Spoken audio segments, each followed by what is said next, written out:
नमस्कार श्रोता बंधु, स्वागत करुच्ची आम यूट्यूब चैनल बिरंची दास शो को। प्रति थर परी आज आउ एक सुंदर कहानी आपण मानक पई आनी आछि। आज कहानी को रचना करिसेंती गाल्फिका अध्यापिका बसंत मंजरी मिश्र। हाँ श्रोता बंधु, मनीष निज जीवन सारा पिला परिवार पाई खूब परिश्रम करे, एमिति कि नीति नैतिकता को उल्लंघन करी न करिबा काम भी करिथाए, केवल सेमानक मुहरे हस देखिबा पाए। हेले देखा जाए जो पिला परिवार पाई से एते सबु करिथिला, सेमाने किंतु सबु कथा को भूली निज रास्ता बाछि नेले। जीवनर शेष समय एते प्राचुर्य प्रतिपत्ति किंतु सहायक होई न थाए। जेतबेले डाक्तरखानार आईसीयू रे जीवन पाई संग्राम चली थाए, सेतबेले जीवनर वास्तवता को उपलब्धि करिवार सुजोग मिले। एई जेमिति आजिर कहानीर मुख्य चरित्र मनोज बाबू आईसीयू रे पड़ी चिकित्सा समय निजर एकमात्र पुत्रर आचरण आउ तांको प्रति तार मानसिकता कहानी रे आनिछि एक नुआ भावांतर। तेबे कौन हैला या परे कहानी रे जानिबा पाई कहानी को शेष जाए सुनिबा को अनुरोध। कहानीर शीर्षक आईसीयू। तेबे गल्प भितर को जीवा पूर्व पुणी थरे कहि रखे, जदि आपण माने एजे हम चैनल को सब्सक्राइब करि नाथि अबेले में सब्सक्राइब करिबा सो बेल आइकन को दबाइ दियंतु। तेबे आज कहानीर शीर्षक आईसीयू, गाल्फिका अध्यापिका बसंत मंजरी मिश्र। काली मार्गशीर मास शेष गुरुवार पूरा अपार्टमेंट रे प्राय समस्त घर सामने सुंदर कुटी कम भरा चिता, किंतु तांको घर दुआर मुह फांका पड़ी। खाली दुआर मुह नुहे बरं तांको जीवनटा ही फांका हो जाइछि। बंचिबा पाई संघर्ष करू करू केतबेले जे मरिबा पाई तांको संघर्ष करिबा को पड़िला से जानि पारलेनी। अपार्टमेंट बाहर को जाई चारियाड़ को चाहू चाहू हठात पावर कट होई जिबारु घर भीतर को चली आसिले मनोज बाबू। तांको पछे पछे चली आसिले तांकर अंतरंग बंधु विवेक। पाखापाखि नहेले भी अल्प दूरता भितर रहुथिले दुहे, तेणु परस्पर को भेटिबा को नथाय किछि सीमा सरहद। दुहे खूब आपणार हेले भी प्रत्येक कथारे दुहिंकर तू तू मे मे मनांतर और मतांतर अनेक थर होइछि, किंतु प्रतिथर तांको मनरे थिबा द्विविधा जेतेबेले सितुआ कुकुड़ी भଳି छाई जाइथाय, तांको बंधु सूर्यंक भଳି दीप्तिमंत आभा नहीं प्रकट होई जांती तांको जीवन रास्ता को सुगम करबाको। केबे से जीतंती तो आउ केबे तांको बंधु, किंतु मतांतर परे किछि मुहूर्त चुप होई जाते दुहे। से अनेक थर तांको कहंती, मो कथारे अजोथारे मुंड उपरिबा तोर कोन निहाती दरकार। सबु बेले याडू साडू कही विभ्रांति करी निर्णायक बदलेबा तोर बदभ्यास होई गलानी देखुछि।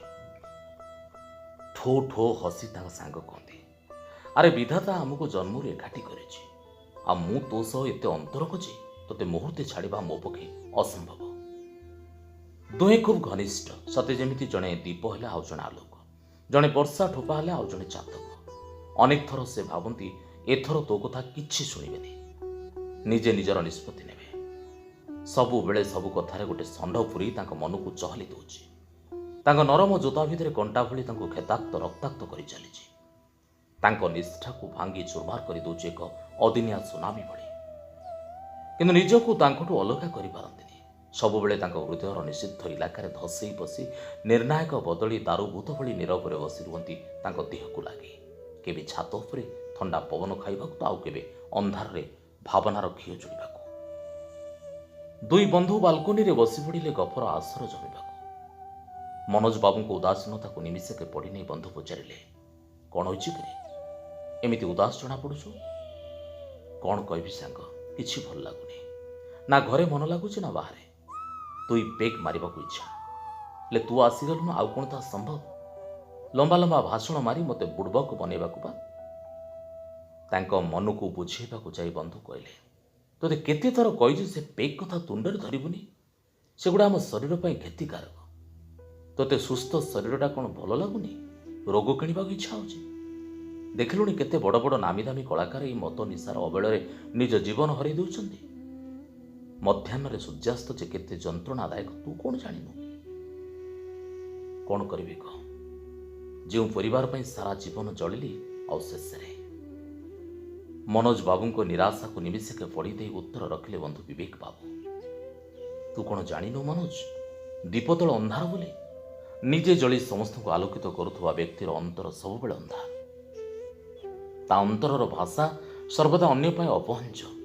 ତୋତେ ମୁଁ ଅନେକ ଥର ବାରଣ କରିଛି, ଅର୍ଥ ଯଶ ପ୍ରତିପତ୍ତି ପଛରେ ଗୋଡ଼େଇ କିଛି ଲାଭ ନାହିଁ, ବରଂ ଅଳ୍ପରେ ସନ୍ତୁଷ୍ଟ ହୋଇ ଅନ୍ୟ ପାଇଁ ବଞ୍ଚିବା ହିଁ ଆନନ୍ଦ। କିନ୍ତୁ ତୁ କ'ଣ କେବେ ମୋ କଥା ଶୁଣୁ? ବିବେକ ବାବୁଙ୍କ କଥାର ପ୍ରତ୍ୟୁତ୍ତର ରଖିବାକୁ ଯାଇ ମନୋଜ ବାବୁ କହିଲେ, ତୁ କ'ଣ ଜାଣିଛୁ କେତେ କଷ୍ଟ କରି ସଂଘର୍ଷ କରି କରି ମୁଁ ଜିରୋରୁ ହିରୋ ହୋଇଛି। ଆଉ ଯେତେବେଳେ ଟଙ୍କା ରୋଜଗାର ନିଶା ଚଢ଼ିଗଲା, ଓଃ କି ଖୁସି। କଳେ ବଳେ କୌଶଳେ ଟଙ୍କା ରୋଜଗାର କରି ବ୍ୟାଙ୍କ ବାଲାନ୍ସ ବୃଦ୍ଧି କରିବାର ମଜା ହିଁ କିଛି ନିଆରା। ଖଣ୍ଡି କାଶ ମାରି ବିବେକ ବାବୁ କହିଲେ, ଟଙ୍କା ରୋଜଗାର ନିଶା କେଉଁ ମଦ ନିଶା ଠାରୁ ବି କମ୍ ନୁହେଁ। ଆଉ ତୁ ଏମିତି ନିଶାଗ୍ରସ୍ତ ହୋଇଗଲୁ ଯେ ଟଙ୍କାର ରଙ୍ଗ ଧଳା କି କଳା ତୋତେ ଜଣାପଡ଼ିଲାନି। କିନ୍ତୁ ଦେଖ, ଆଜି ସେ ଟଙ୍କା ତୋ ପାଇଁ ମୂଲ୍ୟହୀନ କାଗଜ ହୋଇ ବ୍ୟାଙ୍କରେ ପଡ଼ି ରହିଛି। ଆରେ ମୁଁ କ'ଣ ମୋ ପାଇଁ ଟଙ୍କା ରୋଜଗାର କରୁଥିଲି କି? ସେସବୁ ସେମାନଙ୍କ ପାଇଁ। ମୋ ପିଲାମାନେ ଯେମିତି ଭଲ ଖାଇବେ, ଭଲ ପିନ୍ଧିବେ ଆଉ ଭଲ ସ୍କୁଲରେ ପଢ଼ିବେ, ସେଥିପାଇଁ ମୋତେ ଟଙ୍କାର ରଙ୍ଗ ଅପେକ୍ଷା ପରିମାଣର ଆବଶ୍ୟକତା ଅଧିକ ଜଣାପଡ଼ୁଥିଲା। ତାଳି ମାରି ବ୍ୟଙ୍ଗ ସ୍ୱରରେ ବିବେକ ବାବୁ କହିଲେ, କାହିଁ କେଉଁଠି ତୋ ପିଲାମାନେ? ମୋ ସ୍ତ୍ରୀ, ମୋ ପିଲାମାନେ, ମୋ ଘର କହି କହି ତୋର ସାରା ଜୀବନ କାଟିଦେଲୁ। ହେଲେ ଆଜି କ'ଣ ହେଲା? କିଏ ଅଛି ତୋ ପାଖରେ? ବୁଝିଲୁ ବିବେକ, ତୁ ମୋତେ ଦସ୍ୟୁ ରତ୍ନାକର ଭାବିଲୁ ନା କ'ଣ? ମୋ ପାଖରେ ନଥିଲେ ବି ଯେଉଁଠି ଥାନ୍ତୁ, ହାତୀ ରାଜାଙ୍କର ବୋଲି ତ କହୁଛନ୍ତି ଲୋକେ। ଏଥର ଠୋ ଠୋ ହସି ବିବେକ ବାବୁ ପୁଣି କହିଲେ, କଳ୍ପନା ମନ୍ଦ ନୁହେଁ। ଓ ତୁ ତାହେଲେ ରାଜା। ରାଜା ଆଜି ବିଷଣ୍ଣ କାହିଁକି? ରାଜା ତ ବିଭିନ୍ନ ସୁସ୍ୱାଦୁ ବ୍ୟଞ୍ଜନ ଖାଇବା କଥା। ଆଉ ତୁ କାହିଁକି ଖାଉଛୁ ସିଝା ପରିବା, ମୁଠାଏ ଔଷଧ? କାହିଁ ତୋର ଗଜଦନ୍ତ ପଲଙ୍କ କାହିଁ? ଗଜଦନ୍ତ ପଲଙ୍କ ସ୍ଥାନରେ କାହିଁକି ଆଜି ତୁ ଖଟିଆରେ ପଡ଼ିଛୁ? ଆତ୍ମତୃପ୍ତିରେ ହସି ହସି କହିଲେ ମନୋଜ ବାବୁ, ଆରେ ସବୁ ଅଛି, ଚାଲ ମୋ ସାଥିରେ ସବୁ ବୁଲେଇ ଦେଖେଇଦେବି। ଆରେ ତୁ ବୁଝୁନୁ କାହିଁକି ମନୋଜ? ଯେଉଁ ଜିନିଷ ପାଖରେ ଥାଏ ବି ତାର କିଛି ଆବଶ୍ୟକତା ପଡ଼େ ନା, ସେସବୁ ମୂଲ୍ୟହୀନ। ବାହାରେ ଯେତେ ଆଲୋକିତ ହେଲେ ବି ତୁ ନିଜେ ଜାଣିଛୁ ତୁ କେତେ ସଫଳତା ପାଇଛୁ। ସକାଳୁ ସନ୍ଧ୍ୟା ଯାଏଁ ଶୂନ୍ୟ ଆକାଶକୁ ଚାହିଁ ଚାହିଁ କେତେବେଳେ ସୂର୍ଯ୍ୟ ଉଦୟ ହେଉଛନ୍ତି ଆଉ କେତେବେଳେ ଅସ୍ତ, ସେସବୁର ହିସାବ ନାହିଁ ତୋ ପାଖରେ। ରାତି ଅନେକ ହେଲାଣି, ଯା ଶୋଇବୁ, ମୁଁ ବି ଯାଉଛି। ବନ୍ଧୁ ବିବେକ ଚାଲିଯିବା ପରେ ଗାଧୁଆ ଘର ଭିତରକୁ ଯାଉ ଯାଉ କେମିତି ମୁଣ୍ଡ ଘୁରିଲା ଭଳି ଅନୁଭୂତ ହେଲା ତାଙ୍କୁ। ଆଉ ତାପରେ ଯେତେବେଳେ ତାଙ୍କ ଚେତା ଫେରିଲା, ସେ ନିଜକୁ ଆବିଷ୍କାର କଲେ ଏକ ଭିନ୍ନ ଦୁନିଆରେ। ତାଙ୍କୁ ଲାଗିଲା ଦୁନିଆଟେ ଅଛି ଦୁନିଆ ବାହାରେ। ମନ ମାନୁନଥିଲା, ପାଦ ଚାଲୁନଥିଲା। ଚାରିଆଡ଼କୁ ଆଖି ବୁଲେଇ ଆଣି ଦେଖିଲେ ପ୍ରତ୍ୟେକ ରୋଗୀ ମୁଣ୍ଡ ଉପରେ ଲାଗିଥିବା ଭେଣ୍ଟିଲେଟର ଯନ୍ତ୍ର ପରି ଜୀବନ୍ତ ଶରୀର ଗୁଡ଼ିକ ଯନ୍ତ୍ରବତ ପଡ଼ି ରହିଥିଲେ। ଆଉ କିଛି ଭାବିବା ପୂର୍ବରୁ ପୁଣି ଆଖି ଦୁଇଟି ବନ୍ଦ ହୋଇଯାଉଥିଲା। ଔଷଧର ପ୍ରତିକ୍ରିୟା ପାଇଁ ବୋଧେ ଆଖି ସ୍ୱତଃ ବନ୍ଦ ହୋଇଯାଉଥିଲା। ଆଖି ଖୋଲିବା ପୂର୍ବରୁ କାହାର ଚାପା ସ୍ୱର ଶୁଭିଲା। ପୁଅ ବୋହୂ କଥା ହେଉଥିଲେ। ପୁଅ ବୋହୂ ସୀମାକୁ କହୁଥିଲା, କ'ଣ କରିବା? ଡାକ୍ତର କହୁଛନ୍ତି କେତେ ଦିନ ଯାଏ ବାପା ଏମିତି ଆଇସିୟୁରେ ପଡ଼ି ରହିବେ, ଆକଳନ କରିବା କଷ୍ଟକର। ମୋତେ ଫେରିବାକୁ ହେବ, ତୁମେ ବାପାଙ୍କ ପାଖରେ ରହିବାକୁ ପଡ଼ିବ। ସୀମା ଅବିଳମ୍ବ ଉତ୍ତର ଦେଲା, ପାଗଳ ନା କ'ଣ? ମୋର ଛୁଟି କାହିଁ? ମୋତେ ବି ଯିବାକୁ ହେବ। ଚାଲ ଡାକ୍ତରଙ୍କୁ କହିବା ଶୀଘ୍ର ବାପାଙ୍କୁ ରିଲିଜ୍ କରିବାକୁ କେତେ ଟଙ୍କା ଦରକାର। ଅବିଳମ୍ବେ ଉତ୍ତର ଦେଲା ପୁଅ। ମୁଁ ପଚାରିଥିଲି ସୀମା। କ'ଣ କହିଲେ? କହିଲେ କିଛି କହିହେବନି, ଯେତେ ଦିନ ଯାଏଁ ଚେତା ନ ଆସିଛି।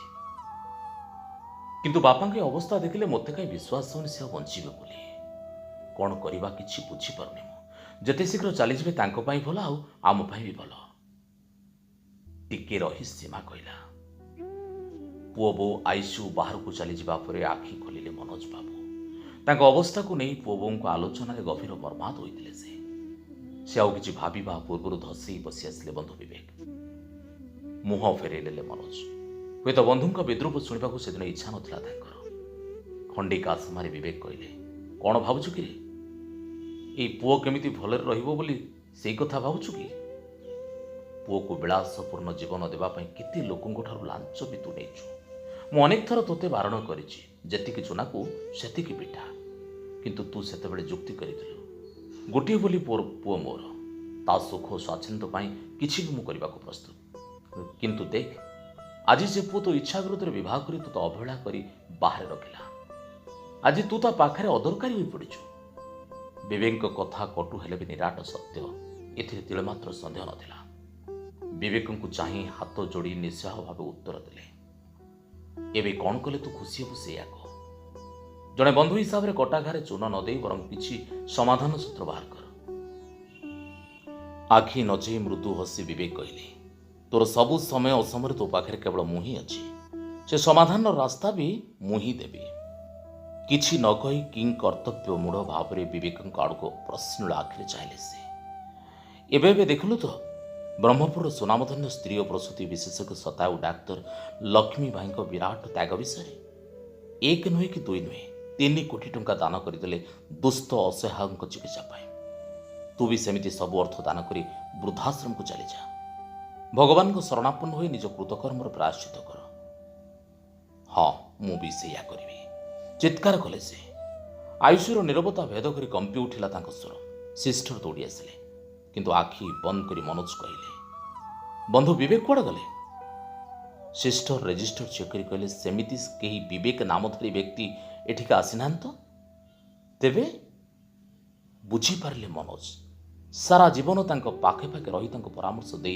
तांको असहायतार आशाबाड़ी साजी व्यक्ति कौन व्यक्ति नुहे बरं तांको अंतरात्मा तांको हृदयर स्वर तांको विवेक आईसीयूर नीरव कोठरी तांको आखि खोली देथिला किछि नहला परी उठी बसिले से सिस्टर पचारिले आज्ञा आपण को पुओ को फोन कर डाकी देबी गुरु गंभीर स्वर रे उत्तर देले मनोज बाबू ना बरं डाक्तर को कही मो रिलीज करिवार व्यवस्था कर मु बिल दाखल कर देबी स्वागतोक्ति कले से प्रत्येक व्यक्ति थरे आईसीयू को आसी निजर आत्मतर्जमा करने निहाती दरकार एठिकी थरे आसिले ही जानी हुए जीवन यात्रार गूढ़ रहस्य निज शरीर विभिन्न अंग को चाह भावुले मु वर्तमान सुस्थ अच्छी हाथ जोड़ी भगवान को प्रणाम जन सिस्टर पछे पछे चलिले मनोज बाबू।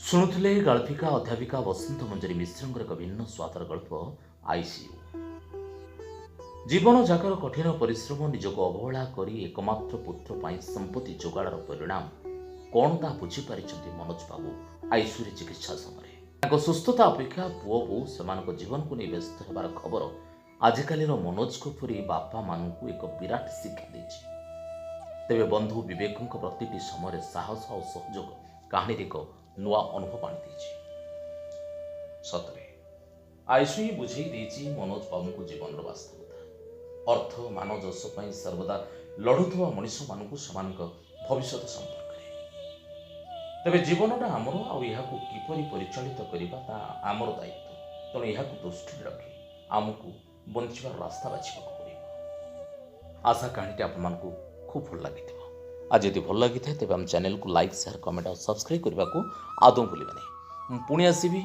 आसंता सप्ताह आउ एक सुंदर कहानी नहीं से जाए रोच नमस्कार।